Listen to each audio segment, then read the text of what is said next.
many of you, in fact, the majority of you, but those of you who don't know him, our next speaker is my co-organizer, really, and he actually books the speakers for the symposium, so he booked himself.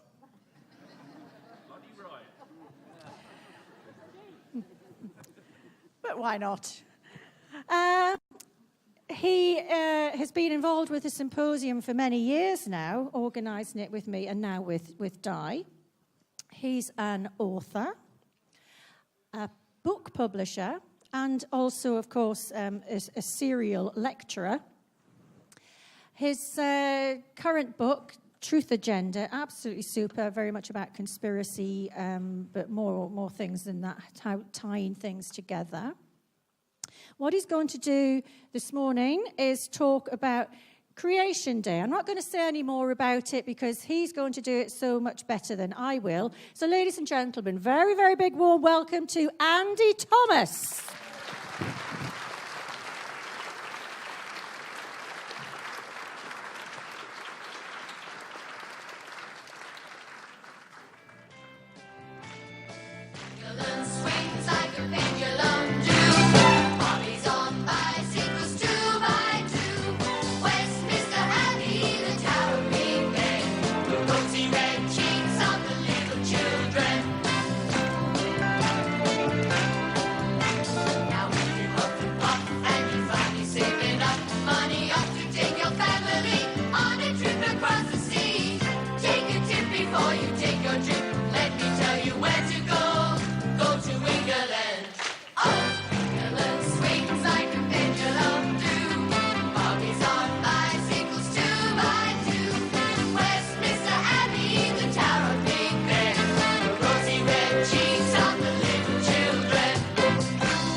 You want cheese? We got cheese.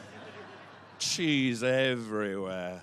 Isn't that lovely? Isn't that lovely? I was looking for a version of Roger Miller's old song, England Swings, because it came out in the 60s, and it was the classic sort of corny take on what the world thinks the English are like. And then I came across an even cornier version, which was that one, from Young Talent Time, an old TV program in the late 70s. I have never seen it, and now I know why I never want to see it. But anyway.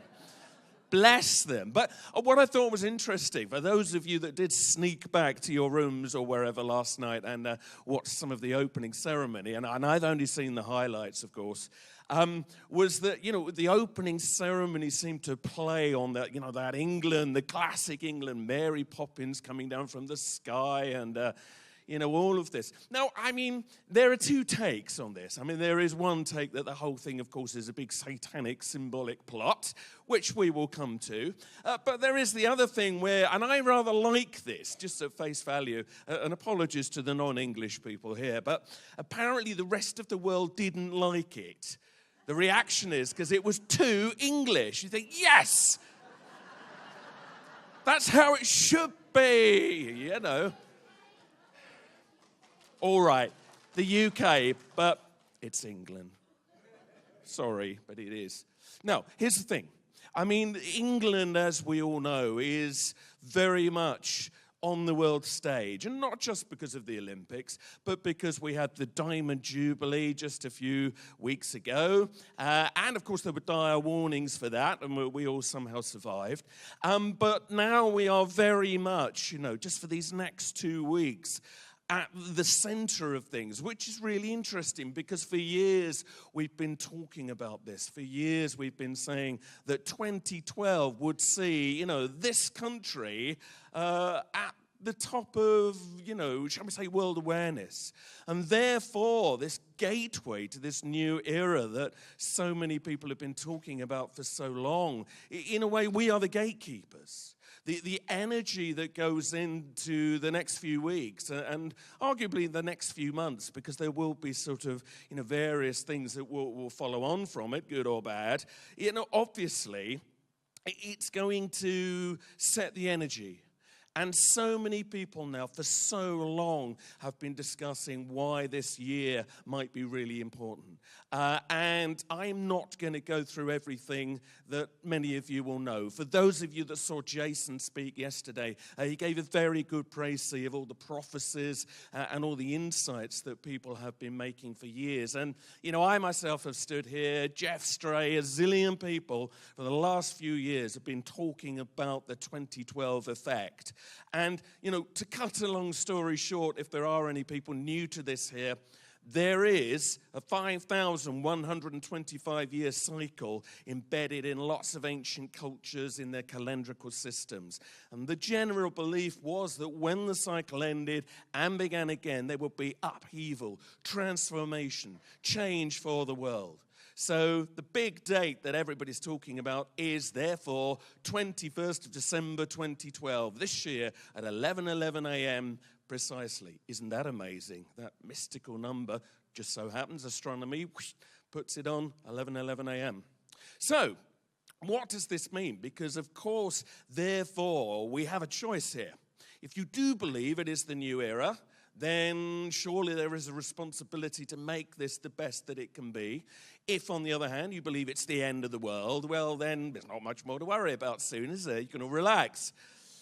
But, that in itself says something, of course. So there is a sort of a duality going on at the moment. There is the hope for something better, but the deepest fear that something, of course, rather awful could happen. So if you want to know more about 2012, here's another plug for Jeff Stray's book. You will not get a better overview of this. And there's some copies out there, and Jeff is around. Do chat to him. If you can't be bothered to read that there, you could always get the précis in the Truth Agenda. Sounds like you've all read it anyway, but never mind. Makes very good doorstop, if nothing else. So there's some out there. You could be forgiven for thinking, if you looked at the media, that the whole thing was a fraud anyway. There is no 2012 phenomenon. You will have seen in recent times, maybe, that the debunking has really begun in the media. And this began very, very quickly. Even when we got into the first week of this year, we had people saying, oh, well, there we are. We're all still alive. It was all a load of nonsense. Now, that is, of course, just the media showing its ignorance, because I don't think anybody, certainly not in the alternative world, really believed that you were going to notice much at the beginning of this year, because, of course, the talk is about the date at the end of the year. So that was the media being stupid in the first place. But now they're really kicking in. There's been lots of stories going around the internet saying, no, we got it all wrong. The cycle of the Maya, the long count, which is the key cycle that everybody talks about, is just another cycle within a cycle. It didn't really matter to them, and, there's nothing to it. Right, two things to say. A, that's bollocks, right? Read Jeff Stray's book and you know why. And B, the point that they're missing is that this cycle is recorded by culture after culture around the world. It's embedded into the I Ching. You've got the Incas, you've got the Hopi, you've got the Maori, you've got the Zulus. They seem to all know about this cycle in some way or another. That's not an accident, and that, therefore, is meaningful. And it's almost certainly based on astronomical cycles, maybe solar cycles, as Peter Taylor was alluding to yesterday. So, in other words, it's almost as if somebody wants us to just make us think there is nothing to this time. That isn't true. Now, that doesn't mean, of course, that anything will occur, that the prophecies are right, but to say that there are no prophecies is a lie. It is a total lie that the media is now putting out there. And, of course, the media, it has its champions, doesn't it? And I'm sorry, as a brief aside, but we have to just briefly talk about this man here. Ah! Where's he gone? Look, the computer couldn't even take it. Hang on, let's go. Here we go. It couldn't bear him being on another second. Listen, ladies, I know he's good looking, all right? And I know he's better looking than Richard Dawkins, all right? I can see this, I can see that. But that doesn't change the fact he is the new Richard Dawkins. And you wait another 20 years. He's a misery guts when it comes to the alternative, isn't it? So now listen, Deirdre, you are right, and this was discussed in the forum last night. Yeah, he's done good things to alert people to the importance of astronomy, and I don't do him down on that. But he is a terrible debunker. And what annoys me is that he debunks without any grounds for doing so.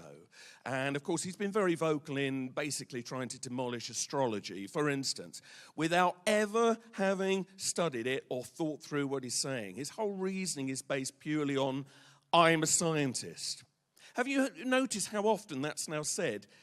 When you watch a documentary or anything, not just by him, they will have a program, and the first thing that the person will say is, I'm a scientist, or as a scientist, or I'm an archaeologist, or as a historian. Have you noticed how often they do this? As if, therefore, whatever follows that sentence is of impeccable truth. And that's it. And you don't need any more justification. And it's incredibly irritating. It's more evidence of that academic elitism that has absolutely gripped, certainly the British media, and certainly the BBC. And, you know, we've long had moans about the BBC being a propaganda tool, but they are, and that's the sad truth of it. But this man really takes the biscuit because, you know, so often he will say outrageous things. And recently he was slacking off 2012. On his radio show, and people were talking about 2012. And, you know, just the ignorance he displayed when he just said, well, we all know, you know, this is all just New Age rubbish.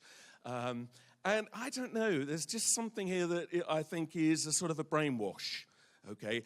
And as if by saying this enough times that this will become true. So be very, very wary of this. And also be very wary of anybody who says vast and massive more than 8 times in a sentence.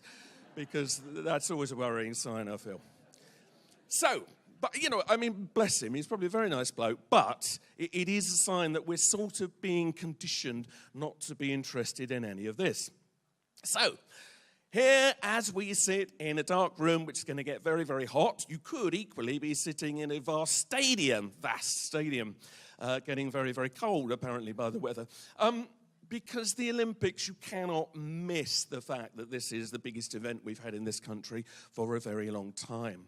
Now, I am not going to say very much about them here because Ian Crane will be on this afternoon and is going into some detail, of course, about all the different alternative views and the concerns around the Olympics. Because there is no question that the Olympics have some very, very strange symbols behind them. All the occult references, the eye of providence in the lighting entries and the mascots, all of this stuff, but there's tons more. Do come and watch Ian this afternoon. Don't miss it because I think it is vital to hear. And, of course, in the alternative world, there are huge, huge concerns about what could go wrong, what could happen. And I mean, this is, I suppose, where I want to go with this morning. Obviously, there is a balance to be struck here. You know, what we don't want to do, of course, is go so far down the route of fear that actually we're self-creating it. But equally, we don't want to just think, well, there's nothing to it, we don't need to think about it. There are concerns, there are signs and symbols that make you wonder. I mean, one of the big things that was sort of seeded in the collective, which really the BBC did, was this notion that there might be an atomic explosion, you know, a sort of suitcase atom bomb go off at the Olympics. Actually, I've never heard of a suitcase atom bomb ever going off anywhere, but we're sort of, you know, we're told they do exist. I don't know. I mean, just if you believe Bruce Cathy, he believes you can't have an atomic explosion anyway unless you're in the right place at the right time with the Earth energy grid, which is an interesting idea, because if that's true, the idea of nuclear war was always a fraud. Interesting. Check out the work of Bruce Cathy. But anyway, aside from that, Of course, the TV series Spooks Code 9 ended with an atomic explosion going off at the London Olympics. I'm sure Ian's going to say more. But that's a very fearful thing. And in the run-up to 9/11, there were a lot of fictional instances of bad things happening, like, planes going into, or going at least towards, the Twin Towers in the Lone Gunman series, or on the covers of records, the Twin Towers exploding, and then a few months later it happened. So there is a belief that maybe, these ideas are seeded into the collective. And of course, one of the other concerns that's come up, which Ian will surely say more about later, is that they could use the Olympics as an opportunity to stage something, maybe like, the faked alien invasion, which we've talked about here for a long time. That if you could make us all collectively afraid of something so big, so massive, that we then give in to the idea of a one world government and total control, the Olympics might be a very good place to do it. And even Nick Pope's been in the Sun saying that could happen, so it must be true. So I'm not going to say any more about this here. But, of course, there's a balance to be struck because these things are of genuine concern. And there has been an awful lot of stuff put about in the media. On the other hand, that might be all you get, right? So, we need to strike a balance, of course. Now, he didn't mention whiff-waff yesterday. Did you notice that? But to be fair, if there are conspiracy theories about the Olympics, the authorities only have themselves to blame. Now, I've just been putting the finishing touches recently to a book about the history of conspiracy theories, which will be out next year sometime, for Watkins Publishing. And what was very interesting, and I realized as I was writing it, is if there are conspiracy theories, and if the world wants to laugh at us or the authorities want to condemn them, it's the authorities' own fault. 9 times out of 10, it's the establishment not telling the truth or not being straight, or creating fear that, of course, will generate them. And that doesn't therefore mean they're not true. What I'm saying is they open the door to conspiracy theory themselves. It's their own stupid fault. The fear that has been put out around the Olympics is off the clock. Off the clock. Yes, you need security. Of course you need security. But, it's gone beyond the call of duty, I think, for these ones. And, the fact that we now know that if the government want to come and put a missile on your roof, they can, and there's not a damn thing you can do about it, that gives pause for thought, doesn't it? On the other hand, if you do want a missile on your roof, give them a call, because they might come round tomorrow, if you like that kind of thing. You never know when you might need it. So, you can see, the issue going on here. So, when we look at the fear that's being generated, you could argue this, that even if nothing happens of any great depth in the next couple of weeks, they've still managed to sour the energy at the beginning of the new era. Okay, because the kind of people that dress up in funny robes and worship giant stone owls at Bohemian Grove, and if you don't know about that, go and find out about it. These are the people that run the planet. They would know everything there is to know about mysticism, occult, prophecies, and all of that. They know very well what they're doing. And they would also therefore know that there are beliefs that we're at the beginning here of a new era. And they would want to make damn sure the energies were brought down to a vibrational level where we were easily controlled.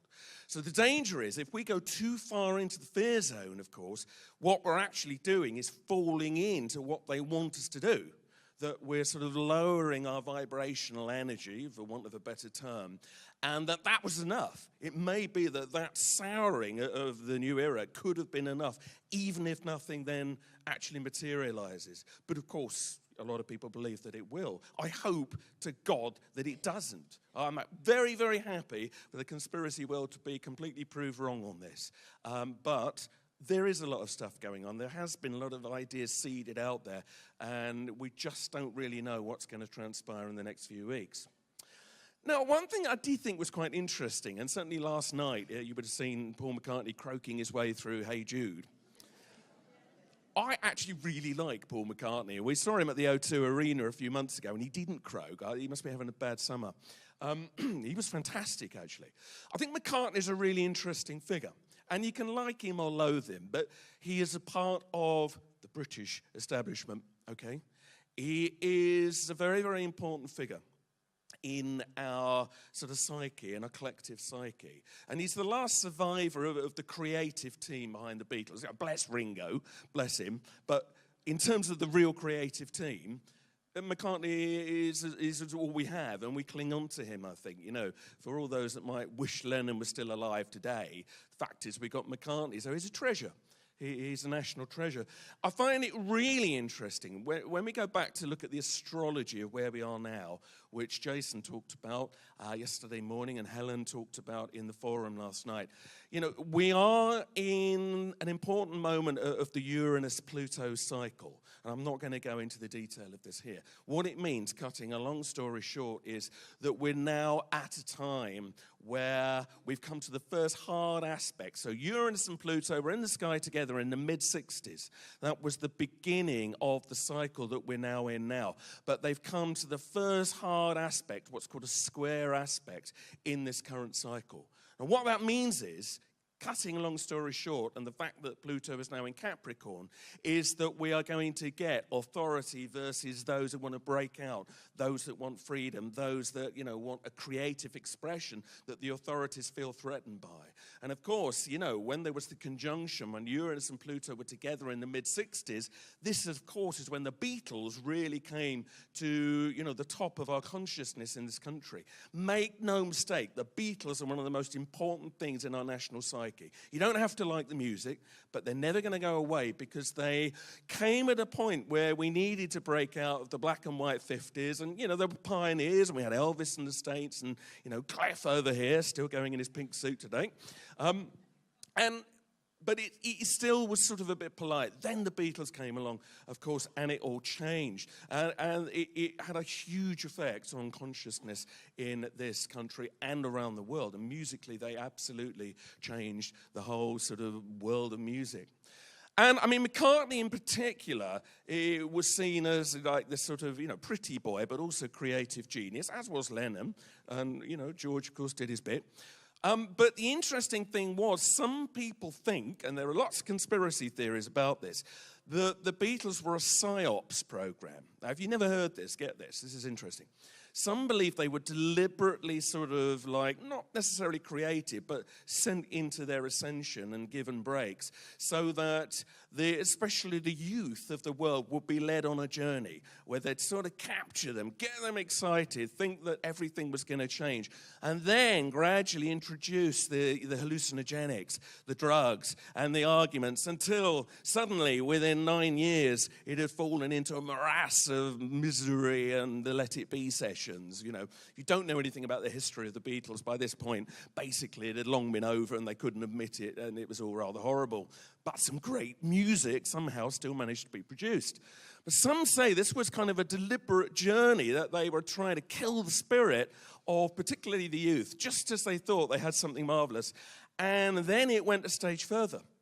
Because then, at the end of the 60s, as John Green talked about yesterday, and I thought it was so fascinating, we had all the conspiracy theories about Paul McCartney having died in late 1966, okay? And that, incredible, though it may seem, they'd replaced him with a lookalike with equal talent, if not more talent, and basically, you know, the rest of the band were trying to cover up it died. They didn't want their career damaged at that point, or somebody else didn't want their career damaged at that point. And that's really interesting. The Paul McCartney conspiracy theories are, of course, ridiculous on one level.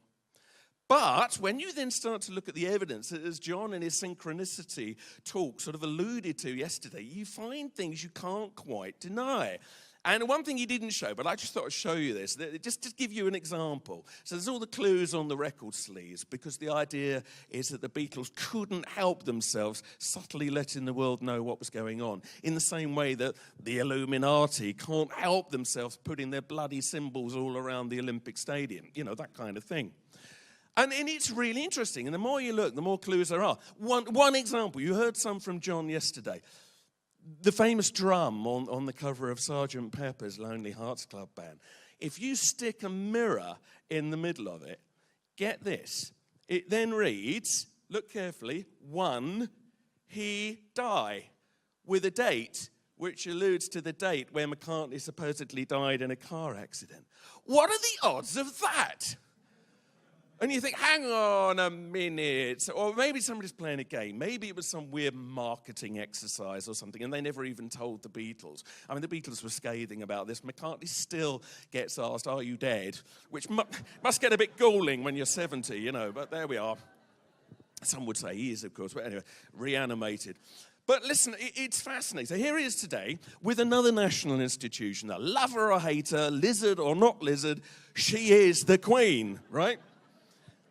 I did think it was very interesting. In the opening ceremony yesterday, they had a little film and the Queen met James Bond, and it really was the Queen. And I thought that was quite interesting because, I mean, James Bond is a very immoral figure.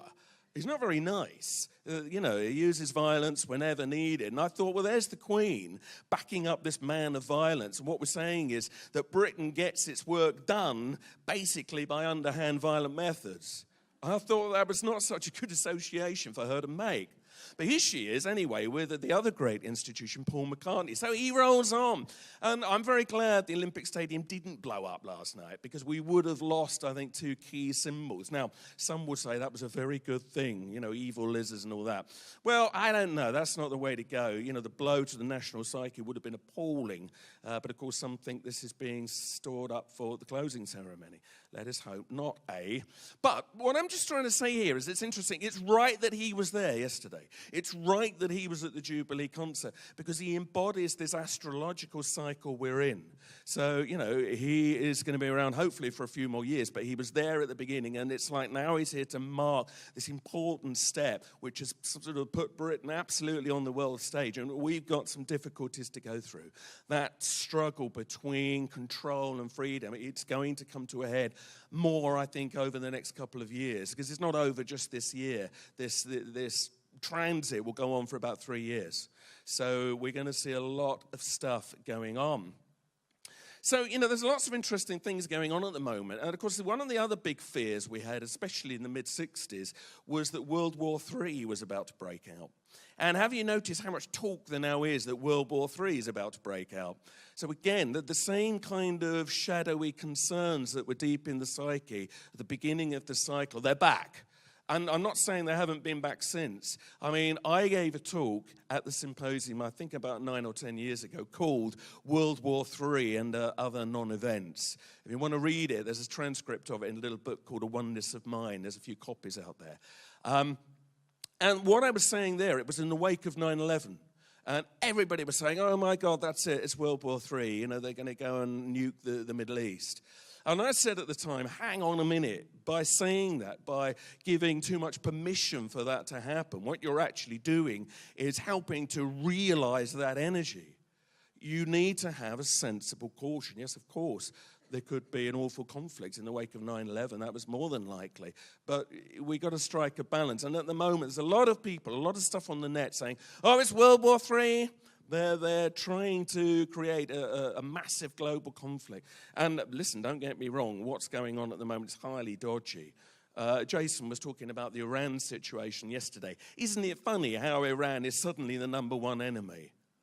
Would it really be in their interest, I ask you, to really start letting off terror weapons in major places? Would it really? How would it benefit them? Somebody tell me.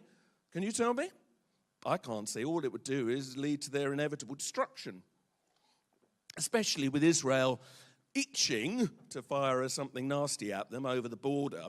I can't see that it makes any sense. Now, I'm not saying Iran has never sponsored terrorism. I'm sure it has. But this notion that they are the big #1 spectre-like enemy to replace Al-Qaeda, I think is false. And as Jason said yesterday, the claims being made around Iran are simply not backed up by fact. They are not backed up by anything. It's just, it must be Iran. Anything bad, it's Iran. because they are itching to have more Western control, basically, in the Middle East. And there's no question about that. And, of course, the whole Syria situation is a part of that, it would seem. We are definitely not being told the truth about what's going on in Syria. If you read the fringe press, and I don't mean the conspiracy press, just kind of the journalists that you don't hear so much from, they're all saying it's a very ambiguous situation out there. Yes, there are atrocities. Yes, Assad is a bad man from that point of view, but the rebels, just like in Libya, the rebels, whoever the hell they are committing just as many atrocities. But it's put across to us here in the West that Assad is the man that must be removed. Because it does seem that somewhere in the background is the need to get rid of him for whatever reason. I mean, what's weird is, of course, it keeps leading to Islamic revolutions. And you might think, well, why would the West want that? But then if you put your conspiracy hat on, you think, because it would make them a more identifiable enemy. There's a clearer black and white. America especially has never really known what to do since the Cold War ended. Because who's the enemy? Who do you project the shadow onto? And Al-Qaeda, it's bunch of tin pot militias that we've invented as this huge organization, really, if you look at the evidence.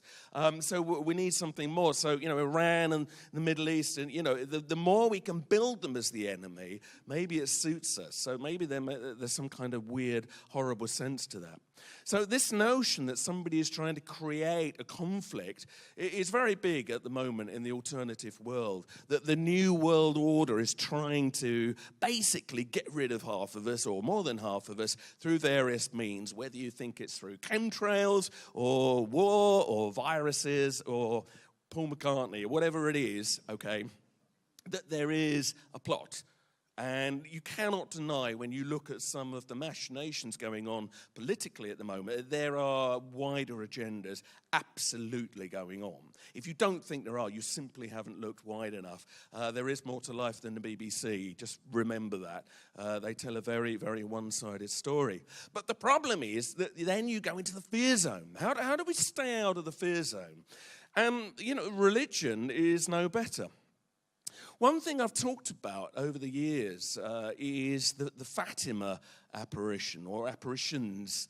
And I just want to say something interesting, because I've long wanted to go to Fatima and get the vibe, really, of what's going on there. And Helen and I went out to Fatima just a few weeks ago to see what was there.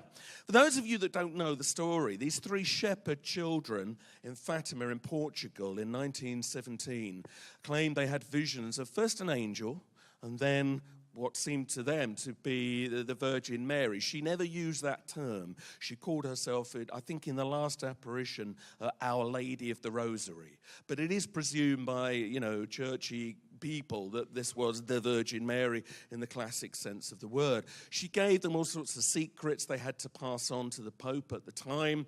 And when the children very reasonably said, yes, but who's going to believe us, which I thought was a very sensible thing to say, she then promised to perform a miracle, and indeed did, it would seem. And on 13th of October 1917, thousands of people claimed they witnessed what seemed to them to be the sun performing this extraordinary series of maneuvers around the sky, throwing out colors, coming down like a falling leaf behind the horizon. It sounds too extraordinary, and yet the evidence for it is strong. And indeed, we even have photographs showing what happened that day. There is a claimed photograph of the object, allegedly taken from some miles away. There's all the people waiting, all the umbrellas up. It was a very wet day. And there were all sorts of weird things happen. When the light came down very low, all the rain dried up, all the clothes were dry, the puddles were gone. Which is interesting, because people that get very close to UFOs often report the same phenomenon. So some think there might be some extraterrestrial element here, using our religious iconography to get a message across. I'm not saying that is the case, but it's certainly an interesting notion. But what I thought would be really interesting to do was to find out a bit more about it from the Vatican. This man, our current Pope, knows more about this than anybody else. He spent years, when he was just a cardinal, he spent years researching the Fatima prophecies, speaking to surviving witnesses, looking at old transcripts. He it was that verified that miracle as a real miracle. And he it was that let slip news of the last secret of Fatima. The first one had been a prediction of a Second World War, which of course came true. The first one was. The second one was a prediction of the rise of communism and the Cold War. And the third one was kept under wraps for a long time. This gentleman kept saying it's about a massive change. It's about like apocalyptic things, and you really don't want to know about it. He was the one that let slip all of this. And then, of course, in recent years, he's gone very quiet about it. They then claimed that all it was a prediction of the assassination attempt on John Paul II in 1981. But that really doesn't fit with what the vision seemed to be. And indeed, Lucia, who was the eldest of the shepherd children, she lived on to a long old age. She apparently accused the Vatican of politicizing the real message and of misrepresenting it. So even she thought it was misrepresented by the church. But what's interesting here is looking at what they've done with Fatima today. Here's Fatima today.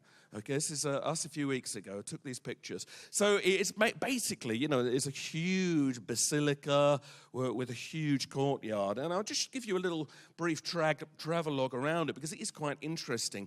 So the shrine on the exact spot where the final apparition occurred, where the children saw the being. They've built this kind of rather sort of 60s canopy over the top of it here. And you can go in and there's mass continually being said and all of this. So there is the exact spot. That sort of hut is the original chapel that they very quickly put there on the side. And this sort of weird vent thing here that they've stuck Mary in, that is the exact place where she supposedly appeared. And I do not doubt that something amazing happened. I'm sort of in the middle on religion. I don't really know what I think, but I do believe something strange happened here because there's too much evidence, and I don't believe it was a fraud. But you look around the place, and then you've got the huge basilica, you've got this massive cathedral, and it's a bit over the top, but it's okay. You can see why the church would do that there. But then, and this is the interesting thing, you turn around, and then you look back the other way. And there, at the other end, is this huge block. Let's have a look at this block a little bit more closely. This is an ecumenical center, a kind of a church conference center that John Paul II had built. And you would imagine, therefore, it would feel very sacred and holy. But the weird thing is, it had a very, very weird energy to it. And as you got nearer, it was very oppressive. And you got these huge walls. If you've seen, a Pink Floyd concert, you might get a vibe on this one. And it's like that. It's like a wall against the world, okay? And it's odd. It's not friendly. It's absolutely just stark. And the more you look around, that gives you a sense of the scale of it. It's just absolutely huge. And you think, do they really need to go to all this kind of fuss?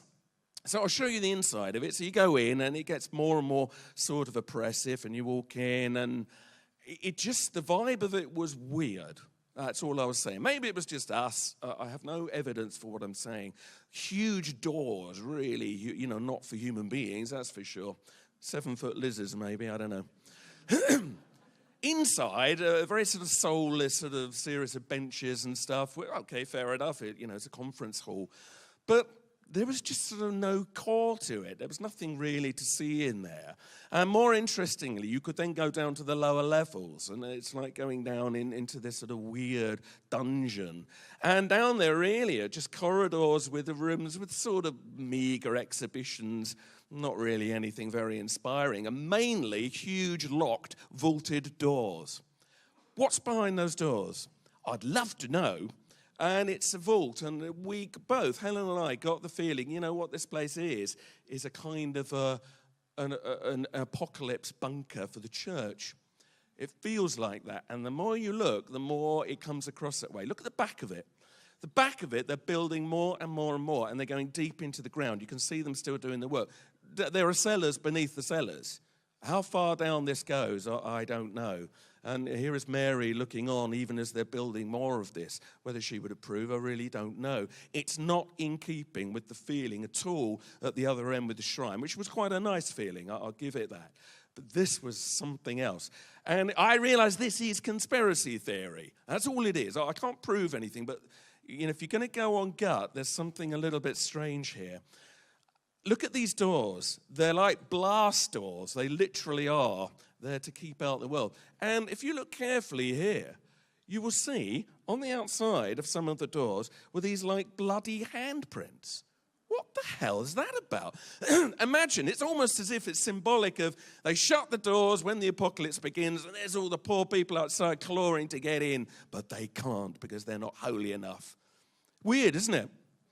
Does not give a nice feeling at all. And absolutely, the feeling what we had was when the apocalypse begins, which they clearly believe, the current pope believes in the third secret of Fatima that they've lied about. He was the one that said it was all about massive transitional events for the world. Well, is this where they're going to go? It would make sense to go back to where they were first told about it, wouldn't it? Of Fatima. So maybe that's why they've built this there. And just a couple of little things, we've got to move on. Obviously, there are shrines around the edge, and you can light candles for people. And there's this huge sort of furnace-like weird place of candles. Now, I know this is a sort of Portuguese Catholic tradition, but it still felt weird, certainly to English eyes, is that they buy little wax effigies. You can get effigies of parts of the body or different sort of children or whatever, and you melt them as sort of like a meditation thing. You say a prayer if you've got an ailment in one part of your body, so on one level, I can see where they're coming from, but there's something macabre about it. So you've literally got these disembodied limbs and boobs and bottoms all melting inside this kind of weird cauldron. So I don't know, it just had the weirdest feeling to it, and particularly the images of children melting. I mean, there's a lot of course, concerns about the abuse that's gone on in the Roman Catholic Church. And I don't know, it just sort of put you in mind of that. And I hate to say it, but John Paul II has been one of the people massively accused of covering up the child abuse in the Roman Catholic Church. And, I don't know the evidence here, but it's clear there have been enough prosecutions to know there were some very bad people out there doing things in the name of God that they should not have been doing. But just briefly to talk about John Paul II, he was a key figure in shaping the world we're in today. And of course, when he was shot in 1981, there he is just briefly being whizzed away after being shot. He survived, of course, but a lot of people thought it was a KGB plot. Certainly, the general view is the KGB were trying to get rid of him. And it's interesting, there's all sorts of relics around Fatima. They got a part of the Berlin Wall, for instance, behind a piece of glass there. So they very much hark back to that. But the bullets that went inside John Paul II, now he believes that Mary saved him. He claims he had a vision that she just nudged the gunman's arm so that the bullets didn't get to his heart. So what he did, he donated the bullet to Fatima. And this statue you see here is the most sacred relic of Fatima. I don't really know why, but it is. He donated the bullet, and they placed the bullet in the crown. But here's the really interesting thing. They claim that there was already a hole in the middle of the crown there that was the perfect size for the bullet. And it was just chance that the bullet fitted in there. Now, make of that what you will. Synchronicity does occur. But there's just something more going on here, of course, than meets the eye. So what I just want to say here is it seems to me that the church, which could, if it really now wanted to redeem itself and do something really useful, could lead us in joy to face up to some of the things we might have to face in the world. But I'm afraid to say the reality is it seems to be cowering in fear. There's a very negative vibe about this place, and it seems to me to be fear-bound. And the fear is what the establishment seems to be feeding us all the time. And that's no news, because we've talked about this here for a long time. But we've got to nip that in the bud now, because if we are at the gates of some new stage in life, well, we therefore have to do something which is positive. Years ago, when I was young and lithe, when we still used to be round at the assembly rooms, I gave a talk about Armageddon. And I find it really interesting. You talk about cycles, how actually the same things we touched on then, this was about 12 years ago. Again, I think it's in the book if you want to read a transcript of it. That we were talking about the fear that was being generated. But back then, it was all very fairy tale-like. And, the idea of 2012, it just seemed like some dream. We could all enjoy speculating about Armageddon because it wasn't going to happen anytime soon. But have you noticed how the vibes changed now we're here? Because suddenly it's all a little bit more real. It's funny, some people say, but Andy, you don't do all these funny things with costumes anymore. And there was a lady interviewing me on the radio recently, and she made a nice lady, but she made a reference to my old talks, because, she's one of us. And she said, well, yeah, but of course, that period where you turned. What do you mean turned? Turned from what? Well, you used to be so funny. And now it's like, what, you're saying I'm miserable? And it was a very weird moment. It's like, and I said, well, no, I don't think I've turned or gone serious. The world's become more serious. We don't need the gimmicks. The gimmicks were fun. I enjoyed them. I loved the costume. Years and dancing with the Grim Reaper and all that. That's marvelous stuff. But we sort of have grown. We've come on. And what I think was interesting back in those years was Armageddon seemed like a fun thing, a nice thing. Amount of people that used to say in the alternative world, oh, I can't wait. It'll sort all the crap out in the world. Anybody still feel like that now? Now you actually think you can look around you and see the world going a bit sort of nasty in places. No, it doesn't feel quite like that, does it? A lot of people that used to very loudly say, oh, I want Armageddon. Well, I don't see too many of them anymore, because the reality is it would be miserable and horrible. And, just imagine something happened, and it wasn't totally devastating. You saw the rioting last year in Britain. And, that many people believe was contrived. But, that's all going to break out. Do you want that? Are you ready for it? Have you got some food and water when Tesco runs out in 10 minutes when it's been looted? So, this is an interesting thing. We now need to come to a place where we act. We are not going to be saved necessarily unless we save ourselves. A lot of people are waiting for, this sort of vibrational lift to the fifth dimension or whatever it might be, ascension. And I believe that is happening, but I think it's happening in a more subtle way than we all thought it would 12 or 15 years ago. But we have to make it happen. Jason alluded to this yesterday. Fluffy bunnies. Nothing wrong with fluffy bunnies. I like fluffy bunnies. They are beautiful. Oh, what a lovely little fluffy bunny. I've talked about fluffy bunnies here before, but we have to admit you can have too much of a good thing. There is a balance to be struck. All right? So yes, love and light, very important, but but get a haircut at the same time, all right? Love and light's very important, and I'm not being funny. Of course it is, but it won't solve everything on its own. You need wisdom and you need action at the same time. You've got to have a balance. It won't be enough to take you to the fifth dimension just being nice. Okay, there is much, much more that is being asked of us. And, in this world, we've long been talking about the possibility of being saved. In the early days, of the conference, the amount of people that thought we were going to be saved by the ascended masters, for instance, the Ashtar command, we're going to come down from space and remove all the good people before the earth changes. Now, I can't say that that's never going to happen, but I'm just saying we all had an energy of waiting to be saved. Or, a lot of people think the second coming will put everything right. Don't need to do anything in the meantime. Or, the circle makers, they will save us. A lot of people thought that. The crop circles were symbols of a power that was going to come and save us all. But, of course, the reality is I think they've always asked us to do the work. And the notion that we now won't need to do the work, I think is foolish. We still need to do the work. And things like Maitreya, I'm not knocking Maitreya. A lot of people believe there will be a spiritual master that will come and save us. And I hope he does, because that would be very nice. But I just think we need to be ready to do the work. The next few years, if there is a big shift, if bad things do happen, we're going to have to provide the light. We're going to have to provide the balance here.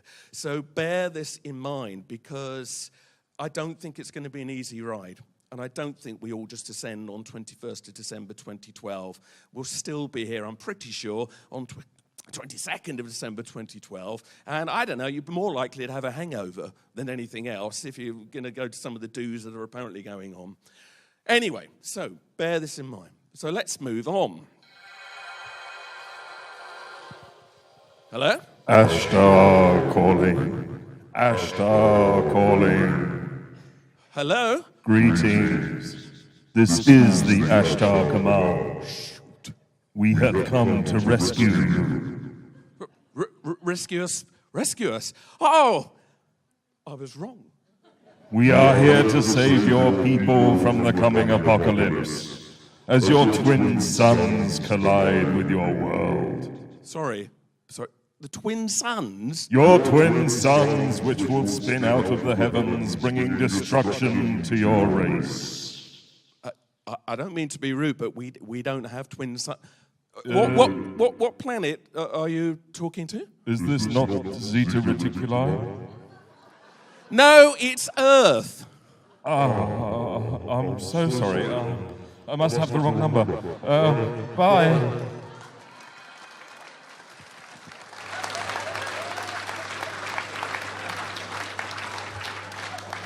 You just can't get the Ascended Masters these days, can you? My God. Well, there we are. You see, you just don't know what forces might be at work out there. Yesterday we talked about solar flares and the possibility of them wiping out the electrical grids of the world and therefore causing havoc. Of course, this is very real. Bear in mind, 2012 and all that, remember this. The peak of the current sunspot cycle is next May, all right? So it may be, it'll be 2013 where anything big like this kicks off. But let us also remind ourselves, many people believe that whatever difficulties it may create for the infrastructure of society, that may also be the very spark that rewrites our DNA. If you want to believe in ascension, or you want to believe that we're about to move up to some higher state of being, it may well be there is a solar cycle that plays into this. Because electromagnetic energy on a human mind can have very profound effects. So that's the upside of this, is that there may well be gifts that come with the difficulties. Not just the gift of working your way through them, because that's what difficulties do. If you have a difficulty in your life, it's asking something of you. But equally, you might get some extra help, because the science does say that we go into different states of consciousness when we're exposed to electromagnetic energy. So it may well be that there is a shift that we begin to change over the next few years. Now, let me just tell you a little story here. When I got to the end of last week, I'd got to this stage in the talk, okay? I mean, you work on it, you think about it for months, believe it or not, I know when it comes to this, but anyway. But I wasn't quite sure how to end. And then life gave me an ending in the way that it likes to do. Here's my car, as it used to be in its heyday. My lovely little car. Now, I'm afraid, it looks like this. And it's actually worse than it looks, because the other side's completely stoved in too. Last Monday, I was picking up my stepdaughter and her cousin from Gatwick Airport, coming back towards East Grinstead, and out of the blue, a white Ford Transit van just cuts across our carriageway, boom! Absolutely no way of stopping it. You know when you get that moment where it's like, that shouldn't be there. Literally, it was in front, but you cannot act. There was no time to act. The only thing I could do was just have enough presence of mind after the impact. All the airbags went off, thrown around. It was just to pull it to the side and get it onto the grass verge, where I then crashed along the side of the fence. And the ambulance came. Sophia wasn't in a great way. Amy wasn't too bad. I wasn't in a great way. So ambulances strap you to a board so you can't move your neck. And, of course, you know, for all they know, you've done something horrible to your vertebrae. So then you spend the night in the hospital and all the misery. They had to cut Sophia out of the car. So my car doesn't even have a roof now, even if it had survived, to make sure she was all right. The good news is everyone's okay. But what you're not seeing is all the bruising on my body at the moment, and I nearly wasn't here at all this week. So it's been a bit of a painful week getting around. But I'm not here to moan and groan about my issues. It just suddenly made me realize, and I actually had an inkling of this last year. Some of you may remember I broke my arm just a few weeks before the symposium last year. It's a conspiracy, isn't it? So I've got a piece of steel holding my arm together now. And then this year, out of the blue, the white transit van suddenly drives in front of us. And the police are doing them for dangerous driving and all of that. But I suddenly thought, it really does go to show something, doesn't it? That you just don't know what is going to happen. And I've realized twice, and it really made me think, everything can be marvelous. We were driving back from Gatwick, lovely sunny afternoon, all jolly. The girls had a lovely holiday. Pooh, suddenly, everything's changed. Everything has changed. And you had no way of avoiding it, no way of knowing that that was coming up. And that was the same with the bicycle ride. Lovely bicycle evening, Helen and I are out on the bikes. Bang! And that was it, misery and pain for the next few weeks. So, here's the thing. On the other hand, I'm alive. We're alive. We're all alive. We're alive. Isn't that a marvelous thing? And I think I really want us all to think about this, for what it's worth, over the next few weeks. That the fear, of course, is, I think, something that we need to be very wary of. Because, yes, you don't know what's around the corner, okay? You have absolutely no idea what will happen. But you need to be ready for all eventualities, I think, because things can change suddenly and unexpectedly. And sometimes it's very, very nasty. But equally, sometimes it's not quite as bad as you thought it was going to be. Because I thought we were all dead in that moment. And when I looked at Sophia, I thought she was dead, but she was just concussed. But we weren't. Now, there's a lesson. So if something terrible does happen in the next few weeks or in the next few months, okay, that will be awful, but it's not the end of the world. Unless Yellowstone Park goes off or an asteroid comes down or something like that. It will be a challenge. It will be an opportunity for growth, or what they call an AFOG, another effing opportunity for growth. But it will be. So listen, be happy. You are alive. Don't walk around in misery. Yes, there are possibilities. Yes, there's lots of dark theories, but don't let that ruin the now. You are here. You're standing up. Enjoy. Enjoy your life. You don't know when it might change, but if it does, just be ready to go with it and know this, that maybe at the other end, you might be all right anyway, even if it seems a little bit difficult to go through it in that one moment. So let us just end by saying this. The Mayan prophecies, we all hear about them, and as we said at the beginning, there are lots of prophecies far beyond those ones. But what everybody misses and what all the media debunking misses, it's the media that keep harping on about being the end of the world. They're debunking themselves. There is the one reference that uses that term in a Maya prophecy, but you could interpret that in many ways. The end of a world, maybe. They called the turning of the cycle Creation Day. Creation Day, not Doomsday or the end. It was the beginning of something. And that everybody was asked to create that new era in the image that they wanted it. So if there are people trying to sour that now, we need to wake up and be ready for that. And the best way to deal with that is to match it with something more positive. You're alive. You're walking about. Nothing bad too much has happened yet. Okay? So enjoy. Don't walk around under a cloud. And if something terrible does happen, do your best to balance it with something positive and know that, hey, well, unless you were under the atomic bomb or the asteroid at that very moment, you don't know. I always think of the Richard Bach book, Illusions, and there's that classic quote. It was, here's a test for you to see whether your mission on Earth is finished or not. If you're alive, it isn't.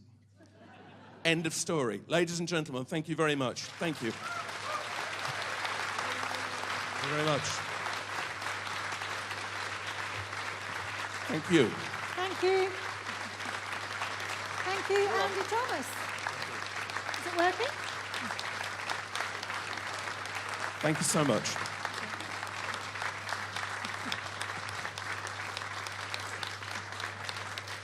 Thank you, Andy. Brilliant.